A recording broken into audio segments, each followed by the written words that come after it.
So, seeing as it's takeaway week this week, Jason, on Market Kitchen, I wanted to ask you about the Philippines because I know your wife Ira is from there. Is there any sort of takeaway culture there in the Philippines? Not really, because Filipino food's not been exposed to the Western world, so it's not been bastardised by the takeaway culture yet. So it's really still quite pure and it's street food, which is where takeaway food originated from. Yeah. So it's still very much in its infancy, I suppose, really. In that so people will go out, eat, but they'll pick up something fantastic from the street. Yes. And eat it there probably more than bringing it home. Yeah. I mean, lots of little pop-up restaurants where people just have little carts with the little woks on top and literally set a table there and then toss the little noodles, sit and eat it, and then off you go. Oh, I love street food. I think it's just my favourite kind of food. Yeah, me too, absolutely. It's the best way to eat. It's amazing. Now, you have a bit of a treat in store for us, don't you, at Market Kitchen? You went to Cebu City in the Philippines? Cebu City, yeah, which is in the Visayas, which is the middle region of the Philippines. Okay. Philippines made up of 7,100 islands, I believe. Wow. And so my family's from the middle. Okay. So we were there not so long ago. Brilliant. Okay, let's take a look at that. I'm Jason Atherton, and here I am in Cebu, the Philippines. Asia is like a second home for me, and I'm here today to have a look around some of the local food markets. I love coming to these places, and it gives me a real chance to soak up the atmosphere, to witness the colour and confusion of Asian life, and sample some fantastic food. I'm starting my culinary tour down by the harbour to see the catch of the day. This is not your usual fish market like you get back home where you find your sea bream, your sea bass. This is as raw as it gets. Over 10,000 tonnes of fish come through this market every week, all caught by local fishermen stretching their nets in the South Pacific, and the variety is staggering.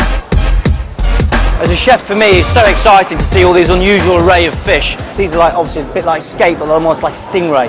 Look at the teeth on that, it's like something out of Alien. This one we're more familiar with back home, which is the cuttlefish. It's simply boiled and then grilled and served with soy sauce. After a stroll around the harbour, I decided to head into the city to check out the Carbon Market, the biggest and largest food market on the island. Located in downtown Cebu, it sells just about everything from live chickens to frog carcasses, but it's the local vegetables that I'm particularly interested in. This is one of my all-time favourite Filipino dishes, which is called sinigang. And basically all we've got here is spinach, which is two types of spinach here. The water spinach, which grows in the lagoons and around the coastal area, and then you get the land spinach. This is the land spinach. Then you've got garlic, chilli, we've got red onion, calamansi lime, which you don't get these back home. These are impossible to find. And these are tiny little limes full of lots of little pits, but are really, really sour. Then we've got ginger. All this, apart from the lime, is stewed for about 20 minutes with either prawn, pork or chicken to make it like a sour soup.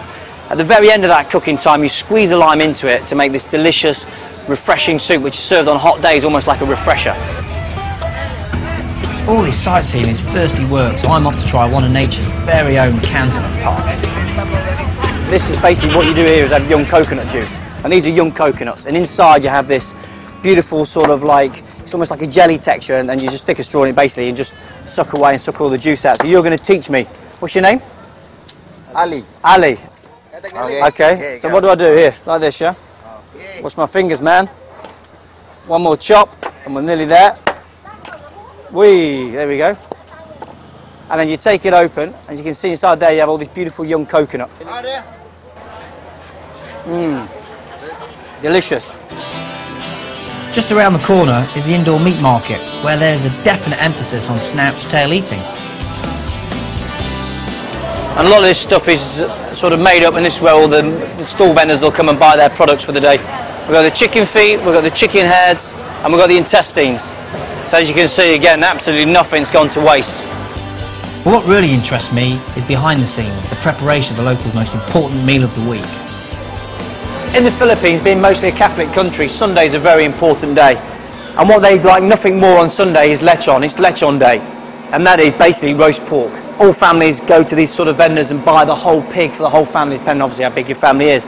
And this young man here is just basting it, basically with a little bit of this natural fat, just basting it back over so it goes really nice and crispy and shiny.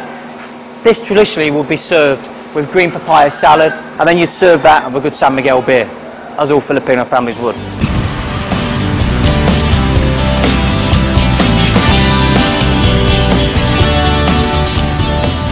As night falls over Cebu, the city comes alive with late night bars and night markets, and I'm after a bit of street food to finish off my culinary tour of my favourite place in Asia.